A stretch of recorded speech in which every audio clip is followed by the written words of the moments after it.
Good day, good day, good day, everyone. It's Peter Dunn, Pete the Planner, back from vacation. Dame, do I look refreshed? Yes, but that could just be the best intro music because of the best intro music in the game. Potentially. Dame, hello. Welcome to the last week of July 2021. How are you, my friend? I am looking forward to the weekend. We have a big city swim meet this weekend where the Aqua Duns are looking to have a good showing. The Soccer Duns season is about to fire up here in our area of the town. Dame, we have a big show today. We've got several segments. We've got several topics, a lot to catch up on. You and I have not seen each other, talked to each other in a couple weeks, so it's nice to see you. Jameson, welcome back to the program. Jameson sent us a very nice email in the last couple weeks. Jameson, we appreciate you. Congratulations on all you and your wife's hard work on your financial situation. And while you tried to give us some credit for helping with that, we will not accept any of that credit. It is your work. Danza, fire. Good day to you, Danza. All right, so Dame, we're just starting the show. That's where we're at. All right. Have you noticed it? By the way, I'm actually talking about our business here for a moment. I don't know why I'm letting everyone in on this conversation. Lots of cases this week.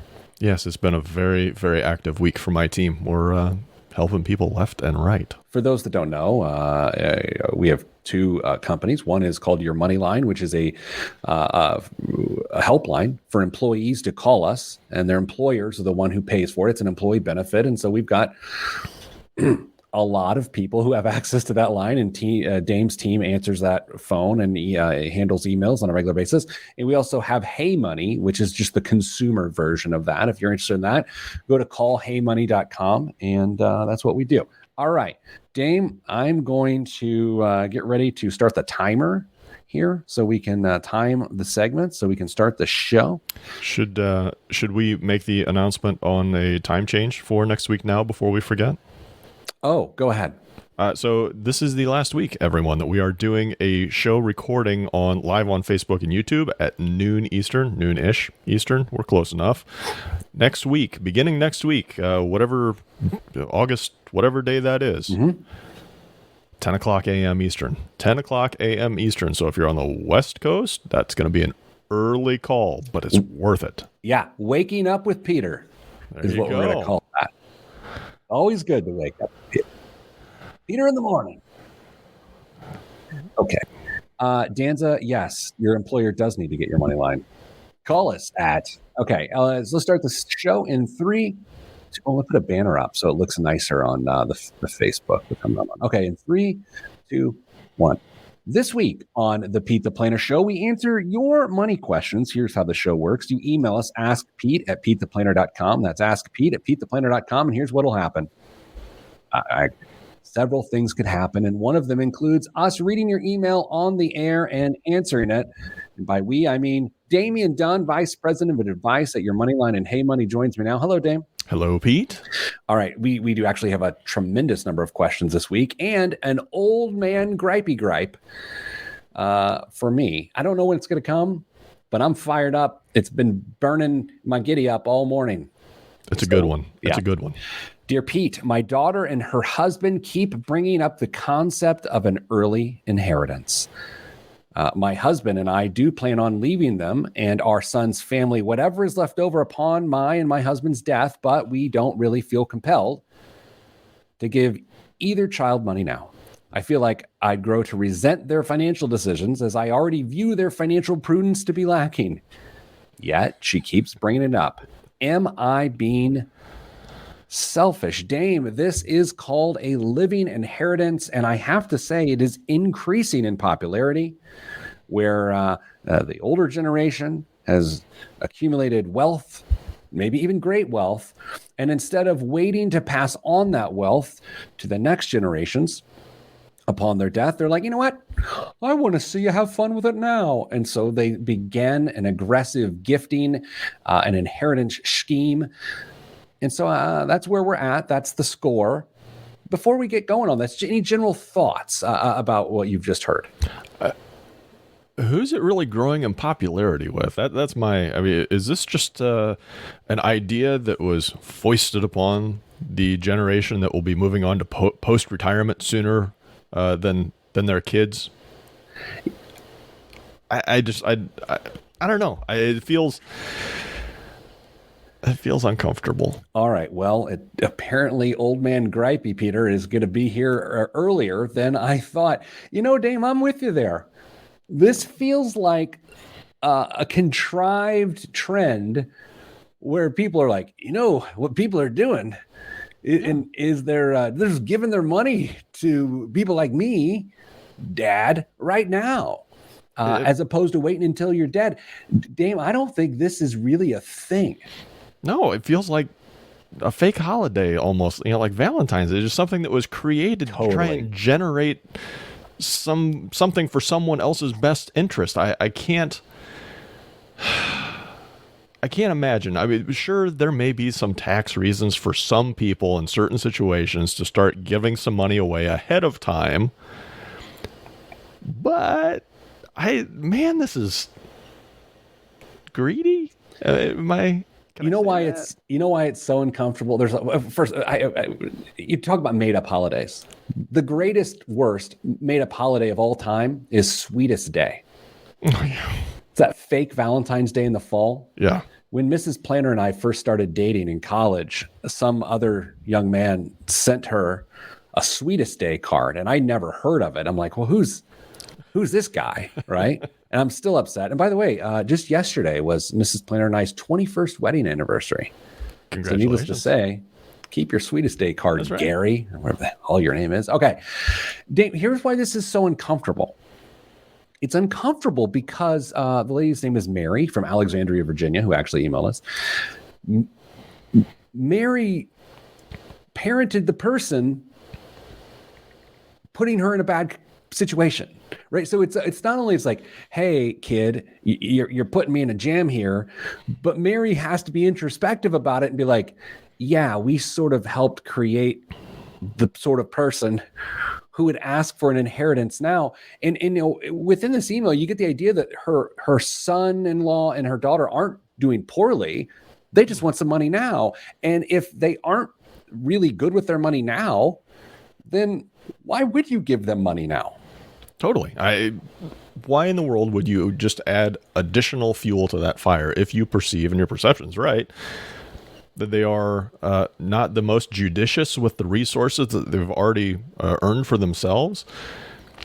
I mean, if you really are concerned about it, maybe end up putting those assets in a trust to where they only get certain amounts of money long term. And I mean, would it be vindictive? No, not at all. Not at all. Would it be in their best interest? Perhaps it would ensure a longer term stream of income for that individual family.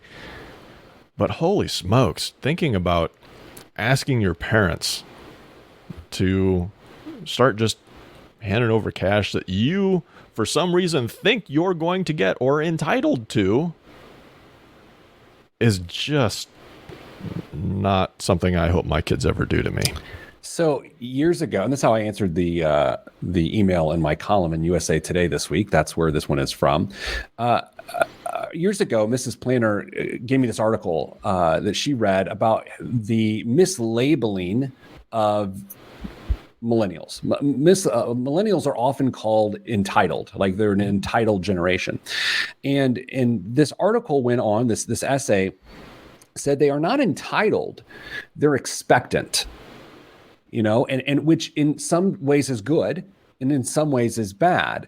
I don't view Mary's daughter as entitled. I view her as expectant. She just expects that that's what's going to happen. She doesn't necessarily feel entitled to it. She just has done the math. She says, my parents are older than me. My parents have done pretty well, and they are going to die, and I will likely still be alive. And naturally, the money will come to me. So I think this is an expectancy issue. I also think the longer Mary lets her consistently bring this up, The worst this is getting, she needs to slap it down when your kids are like, can we get a hedgehog? And you're like, no, we're not getting a hedgehog. What's wrong with you? Where do you even buy hedgehog food? She needs to slap it down immediately. Do you know what we need to do, Pete? Yes. You do? Dance? Where are we going with this? I think we need to create an addition to Hey Money that is just us providing that service for people, slapping down requests on their behalf. Yeah. With voicemails or, Can we try it right now? Can I leave a voicemail, a fake voicemail?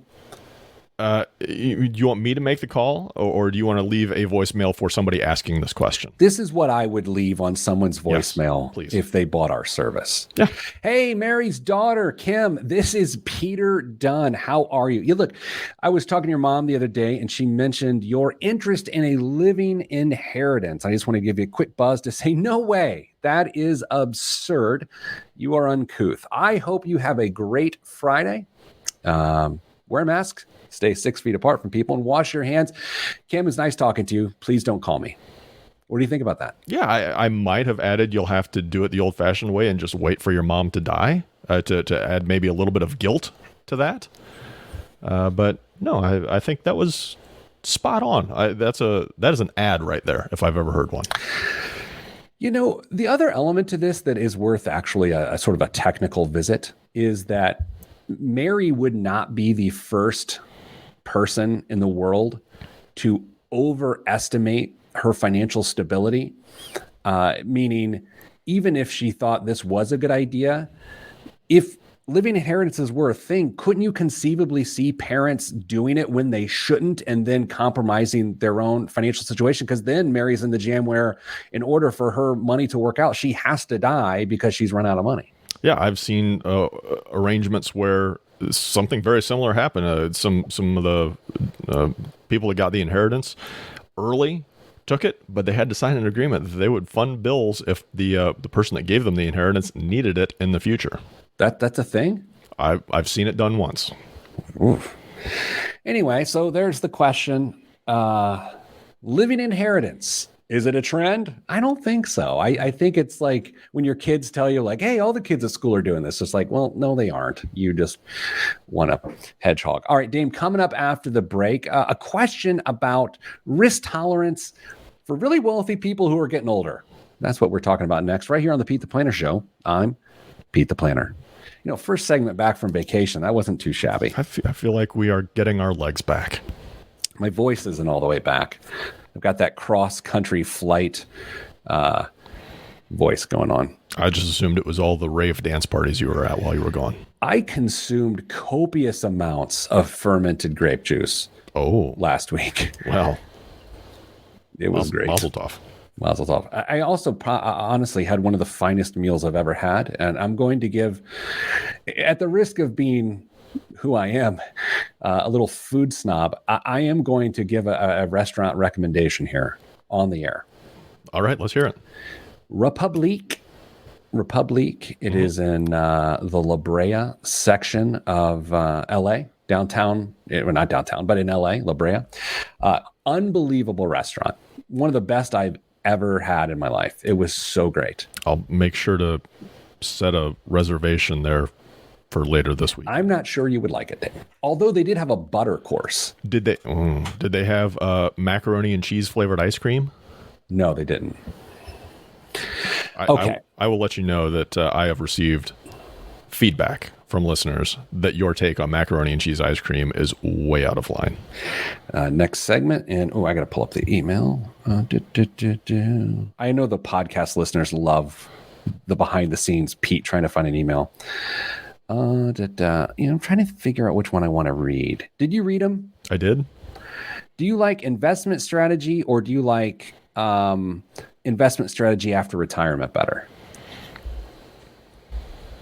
Now you're making us both. All right, I'm doing investment strategy. Okay. 3, 2, 1. Back on the Pete the Planner Show, answering your money questions. That's what we do. One time, someone was like, "What do you do?" And I'm like, I'm a planner. They're like, well, "What's it called?" I was like, "Well, Pete the Planner." They're like a wedding planner, and it's like, no, financial. Okay, Dame, here's an email. Peter, ooh, I don't like that. My wife calls me Peter, and that's about the extent of it. I don't know if I've ever called you Peter. Maybe I don't know. It's weird. It's the very select few people call me that. My wife and I have about $2.5 million in the stock market made up of IRAs and joint accounts. I've always just bought and sold stock on my own. By the way, I just thought of a joke as I'm reading this. If you owned cannabis stocks, would you hold them in a joint account? I was trying to put the dots together there very well. You did very well. Our portfolio is made up of index funds and conservative dividend-paying stocks. All dividends are reinvested. Drips. We, however, are now in our 70s. I have defined pension plans that exceed our living expenses and own our home with no credit card bills. Our medical bills are primarily Medicare and TRICARE for life. I continually turn down my last company's medical insurance, and for this, they supplement me in an additional sum each year. I basically want this guy's inheritance. You know what I'm saying? Oh, yeah. We have a son and 2 grandkids that we would like to leave our estate to, and we have prepaid college plans paid for both grandchildren. Oh my gosh, Gramps. I see myself investing for the long term as I don't require any money from the portfolio. My question is this the right strategy? Should I be investing in a less aggressive manner? My portfolio is made up of 30% index funds, 24% Microsoft, and the rest all American companies, mostly dividend stalwarts. I can't say that word well because I want to pronounce the A at the end instead of saying stalwarts. Mm-hmm. Is this too aggressive? Of course, I've been doing well in the market, but I don't kid myself. That is because of the markets have been going so well. From Mike. This is a great question. I appreciate Mike's honesty, saying that he's doing well because the markets are doing well. Right. However, I mean, with his allocation, yeah, I mean, I would expect him to be just absolutely crushing it right now. And is that aggressive? I don't know. Is 100% equities aggressive, Pete? It is. It is. It's interesting, right? Because you can be aggressive within your allocation, and then even within those asset classes, you can be aggressive. Mm-hmm. You know, sure. I would say his allocation itself is theoretically too aggressive. However, this is just an inheritance play. I mean, not Mary's daughter's inheritance, but it is an inheritance play. No? He has no need for this money at this point. So what I would encourage him to do is just start identifying goals of what he wants to do with it. Is it strictly inheritance? Is it charitable giving at some point? Does he want to endow some scholarship somewhere? There's got to be some use, some defined purpose for that money to start deciding whether or not the money's invested appropriately. If it's just sitting out there to grow indefinitely for some undefined period of time, who cares? Let it go and let it grow, continue to just absolutely rocket to the sky in times like these, and then it's going to get beat up in times when there's the inevitable pullback in the market. So to figure this out, I think Mike has to start defining some goals and what the purposes of that's going to be. And if it's inheritance, maybe you get the kids involved and figure out what they want to see happen or what their individual risk tolerances are, even though it doesn't really matter to them at this point. What a great problem to have, though. Yeah, you know, we always talk about during your work career, you're part of the accumulation phase of your life, right? You're accumulating assets. And then theoretically, second time I've said that word this segment, at retirement or at financial independence, then you enter what we call the distribution phase, right? Mm-hmm. I would argue that this is identifying a third lesser used phase, which is creating an estate, like creating generational wealth. Like there is no distribution happening here. He's even reinvesting the dividends. So I think you're right, Dame. I think this is about investment objective is not income. It's not liquidity. You could argue it's aggressive growth. You absolutely could. And I don't, let's say, honestly, let's say his portfolio tanks 80% right now. Other than a lot of Mylanta, his financial situation is not actually affected. His day-to-day is not impacted. No, not at all. And what we don't see in this email, I don't think, is what percentage of this money is inside of a qualified account and what's just non-qualified. Because at some point, there's going to, if there is someone qualified, there's going to be require minimum distributions, which will present the opportunity to start doing something with the cash in almost a forced sort of way. Sure, you could reinvest the money into a non-qualified account if he wanted to after the tax has been paid on it. But if that money's been freed up and distributed, maybe you start looking at opportunities to benefit those that are around you. So, yeah, if there is long-term aspirations here, I think you're as aggressive as you want to be with it because everything else is kind of covered. The other technical issue at play here is the concept of time horizon, right? Mm-hmm. You say, typically when you look at a retirement and in the assets that fund a retirement, the time horizon is when you use the asset. So we'll say age 67 and beyond. That's not this person's time horizon. And what's even more complex about this is when Mike dies, goes to post-retirement, his son's time horizon isn't at the time of Mike's death. No. So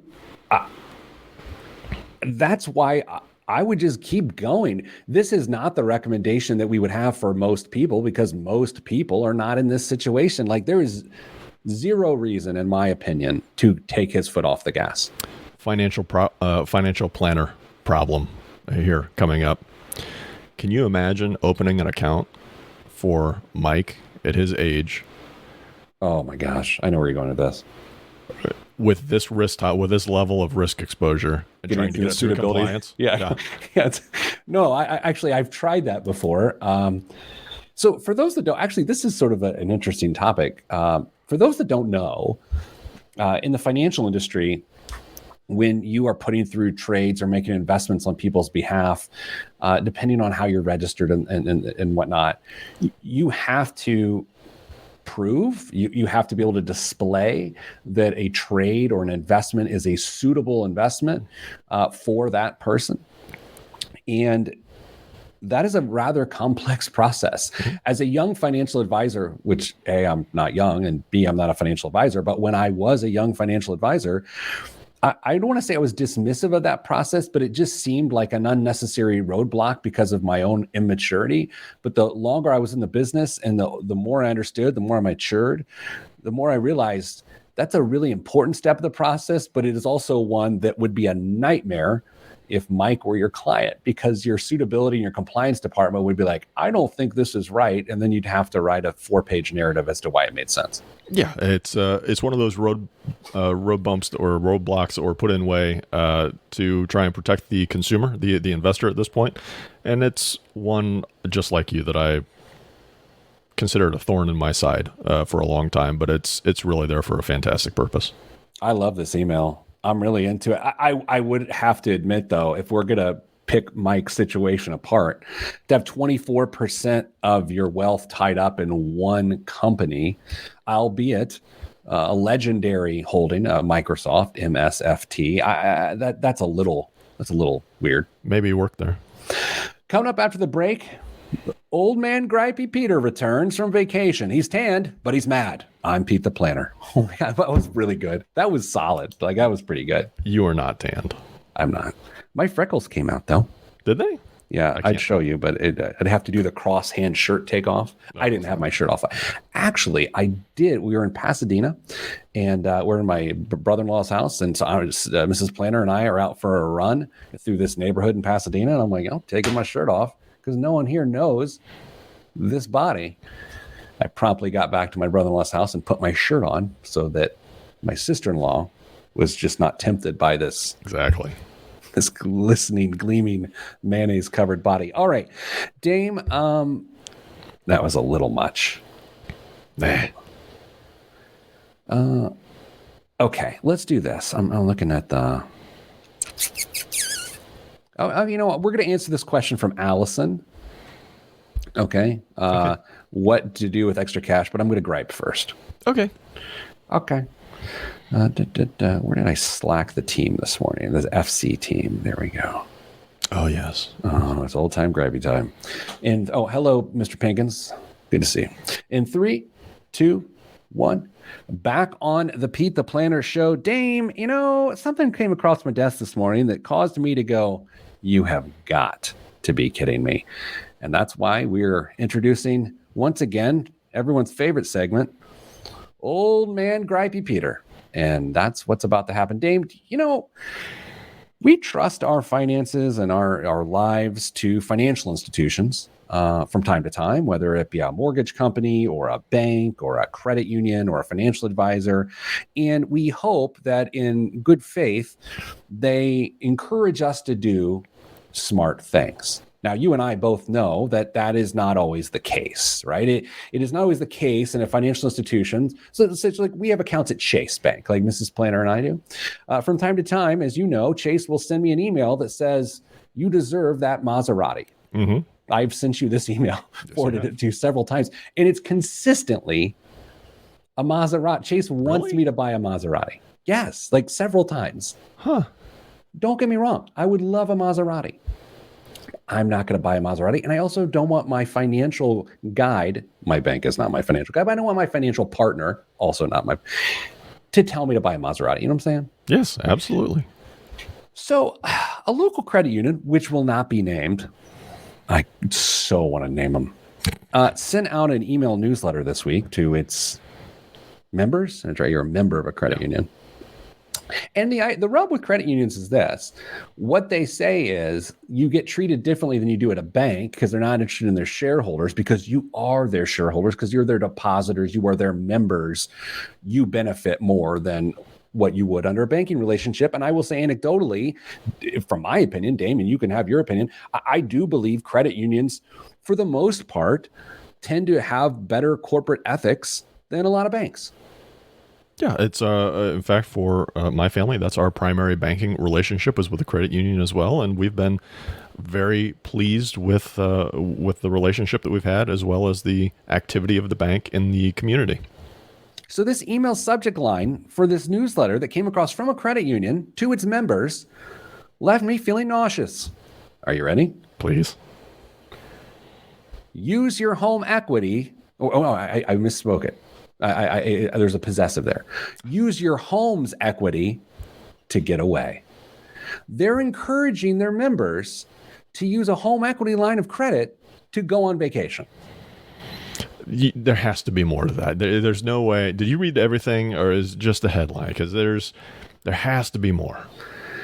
Look, I don't have any more than that. A financial institution couldn't be that irresponsible. But they also, to even make it, let's say you're right. Let's say it's like a turn of phrase and you click on it and it's like, this isn't what you thought. That itself would be irresponsible to use this as clickbait. That's because true. Morons like me sometimes only read the headlines. That is true. Regardless, I was hopefully, I was saying what I said most in hope, but it really doesn't surprise me that an institution did this. That's bothersome. Very. So there's old man Gripey Peter. I don't want you to use your home equity line for a vacation, everybody. Welcome back. Hey, Pete, this is Allison from episode 177 of the podcast. So Dane, back on this show back in the day, we had 2 podcasts a week. One was the show. Mm-hmm. One was the radio show like this. And the other one was I would talk to a person. Mm-hmm.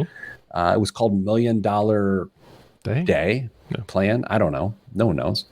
And I would just walk through their situation. I would tell them the day they're going to be a millionaire based on a formula we created.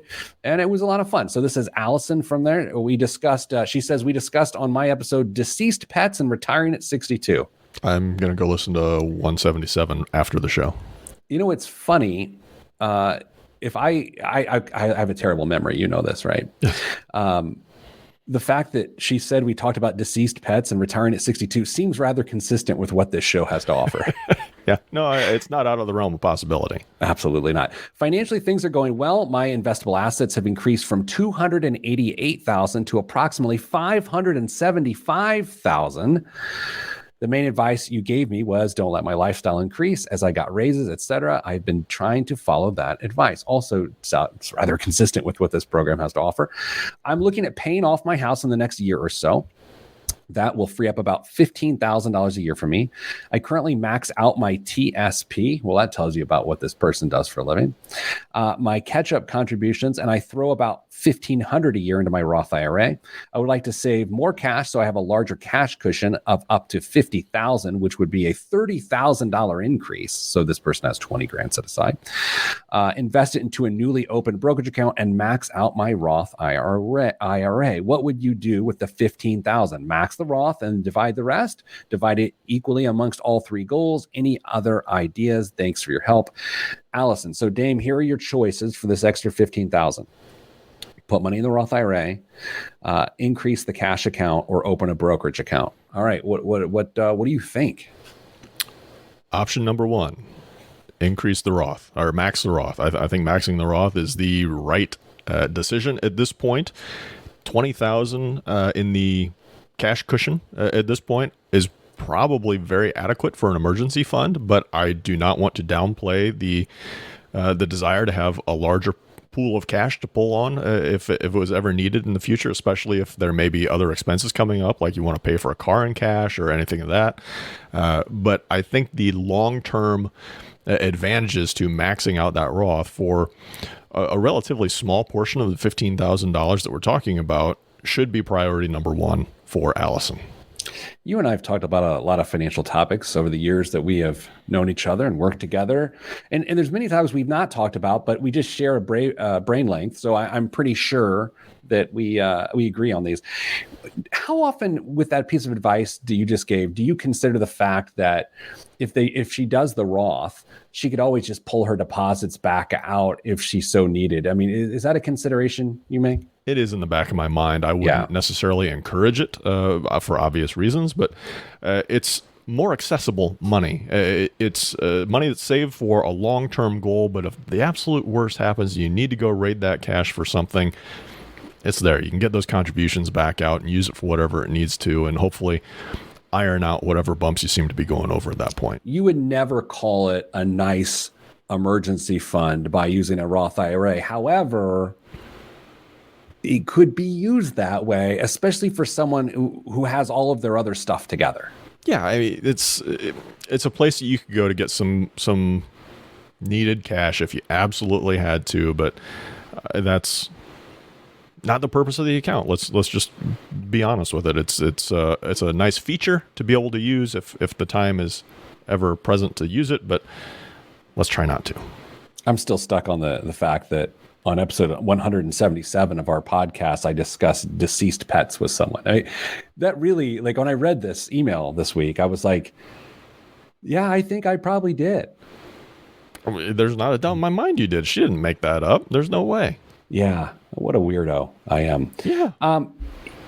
Yeah, this is interesting because when I read this email, what sort of sticks out to me is her post 59 and a half life will be very financially secure, right? I mean, from the TSP, she likely has a pension. Mm-hmm. Like she's good to go. And arguably, depending on when she retires or chooses to step away, it could be 55 or after. Sure. So I think what her situation calls for the most is flexibility. Like, and the Roth happens to be pretty darn flexible, even though we don't want people to get too flexible with it. It's pretty stinking flexible.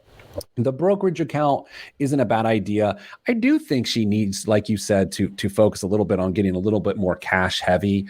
I think having $50,000 in an emergency fund heading into retirement years is a lot better than having $20,000. And I would say for some couples, and depending on where you live, I like that number closer to 100. But if you're a single person, and I don't remember where Allison lives, although there was a deceased pet involved, so she might live near the pet cemetery, 50 is at the very least somewhat adequate. Dame, let's do this. Let's come back after the break with biggest waste of money of the week and current events. All that is next, right here on the Pete the Planner Show. I'm Pete the Planner. these outros this week are just phenomenal. You needed a break. It came back and you're just on your game. Very nice. All right. This week's biggest waste of money of the week is going to anger people. Actually, it's just only going to anger one industry, and there are people within that industry. Excellent. And it will make people think I'm a boomer. Oh, even more so. All right. Yeah. When we landed in LA, we're driving to where we were going, and my kids, like, we just got in the rental car. My kids just were like, wonder if we'll see any influencers. And then they'd see like a Tesla, like, influencers drive Teslas. And I'm like, you guys, this is going to be a long trip.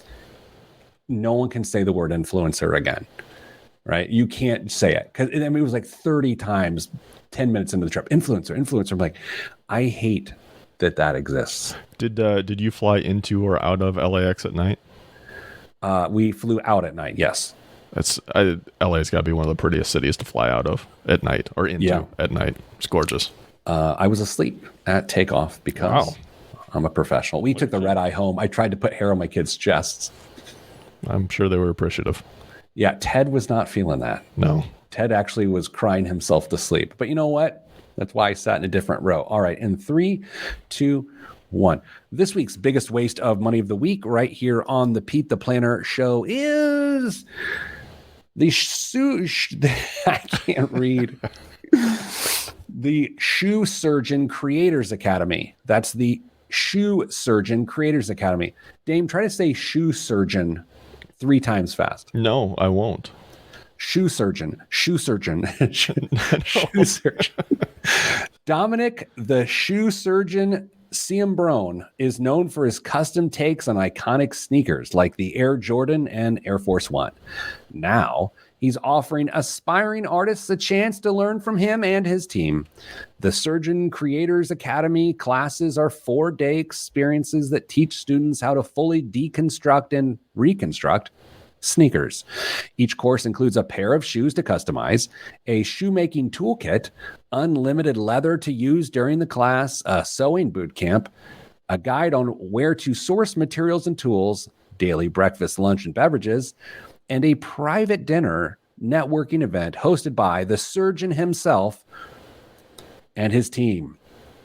Dame, what do you think it costs for 4 days at the Shoe Surgeons Creators Academy? I don't know. Working with an influencer like this sounds like it's gotta be $999. Oh, that would be a steal. It's over $5,000 to spend 4 days with a person who's going to teach you how to sew. Let me tell you this. I don't remember my middle school home ec teacher's name. I think it was Mrs. Davis. And you know what? It seems rude to tell people, a large number of people, oddly, that you don't remember a person's name. Yeah. I don't remember her name, and I'm sorry. But she taught me how to sew, and it wasn't $5,000. In fact, I sewed a beautiful blue whale pillow, and I am very proud of that blue whale pillow. You could make a hamburger, a blue whale pillow, or something else. And she did not charge me $5,000. And I did not have to say the shoe surgeon. I just had to say her name, of which I cannot remember. I think I made a basketball, maybe like a stuffed basketball, not an actual sweatshop basketball. Did you have a home ec class? They don't call it that. It's family consumer science or something now. They don't call it home economics. Did you have that course? I did. Do you remember your teacher's name? Of course. What was it? What is it? No idea. See, I remember. I feel really bad now. I don't remember what's in the news this week, Dan? Robinhood made its initial public offering Thursday. It targeted a $38 open and closed the day at $34.82. That's down 8.4%. That happens to be the worst debut on record among 51 U.S. firms that raised as much cash as Robinhood or more, according to data compiled by Bloomberg. While Robinhood is dealing with 10 or so civil lawsuits, as well as some recent bad press about their CEO not having his securities licenses, many were still bullish on seeing a pop in the price after 1 day of trading. So, To keep things interesting, Pete and I made a little wager with each other on the closing price, whether it would be higher or lower than the IPO of $38. Being a good employee with my own longevity in mind, I let Pete pick first, and of course he took the reasonable position of taking the lower, under $38, which left me with losing. It left me with losing. So if we really want to disclose how this went down, as we bet over Robin Hood, Prince of Thieves, I said $34 would be the closing price, and it was actually 34 and change. Mm-hmm. I think what we should have done is set the over under at 34, and I should have taken the under. So even though I won based on the rules of how we set this up, I think you should have won because I said 34 and it was actually above 34. Yeah, I don't know, but that wasn't how we bet. So since I lost, I am now morally obligated to read the following statement that was prepared for me. Pete, you are clearly superior in your ability to predict prices and outcomes of certain stocks. You are not only a brilliant financial mind, but an exceptional leader with dashingly good looks who inspires everyone he talks. What? You know what? Take my pay cut, and I'm not reading that anymore. What else is in the news? Jacek Olczak, the CEO of Marlboro maker Philip Morris, told British newspaper The Mail that this week the company will stop selling cigarettes in Britain over the next 10 years. Yes, you heard that right. Marlboro is urging the British government, or Philip Morris is urging the government to treat cigarettes like fossil fuel cars and basically regulate them to death because the government is also banning the sales of gasoline-powered vehicles in 2030. Pete, how would middle school Pete have reacted hearing that his company, his holding, is trying to work themselves out of business? I would have been very pro deregulation.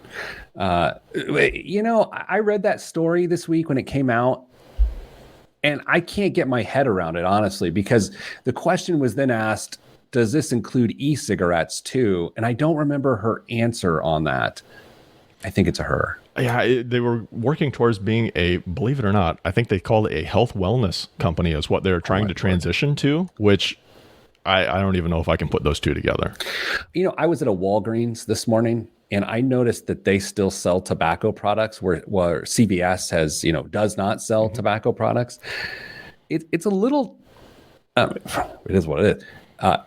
It's a little weird that a health and wellness company like a Walgreens does sell tobacco products. I guess you could say the same thing about selling alcohol, but alcohol does not lead to lung cancer. You know what I mean? Like, isn't that a little weird that Walgreens still sells tobacco?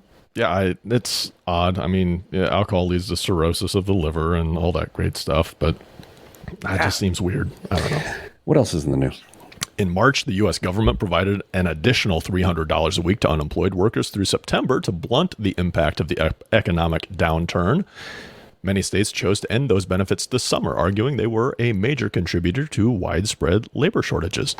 Did cutting those benefits boost hiring? Well, economists are scrambling to figure it out, and Tuesday, we got a preliminary answer that's just as nuanced as the question. Unemployment insurance didn't impact overall job growth, but it did cause a reshuffling of the type of people who were working. In states that ended the extra unemployment early, hiring for adult workers 25 or older increased the week governors said they were cutting benefits, but it returned to typical levels once the benefits actually expired. At the same time, the hiring of teenagers age 15 to 19 jumped in the states that didn't cut the benefits. And overall, employment growth in the states that ended the enhanced unemployment early and states that are keeping it until September has been roughly equal. I saw a story this week, and today, actually, that had me wondering about this topic. And it was that the eviction moratorium is coming to an end very soon. Like, very soon. Meaning, if you're not paying your rent, your landlord will now have the right to evict you once again have the right to evict you for financial reasons, for non-payment. And during the pandemic, they couldn't do so based on this moratorium. I think it's going to be very interesting to overlay data with this idea and unemployment. I think it'll be really interesting to see, is there a portion of the population, or better yet, what percentage of the population is choosing not to work because their largest financial obligation has not been their responsibility? And that seems very cynical, and I say it with kid gloves, honestly. Like, I just wonder, and I'm anxious to see what the data says. There are so many great pieces of data that we're going to get in the next few years, and to see how this all impacted folks. But there is a bit of coldness when we talk about them as well, and that's certainly not our intent. Yeah, I agree. I think about the aftermath of this whole period of time a lot, for a lot of reasons. But it's the economic data that I think people are going to argue about for the next 200 years. Oh, yeah. There will be lessons on it for sure.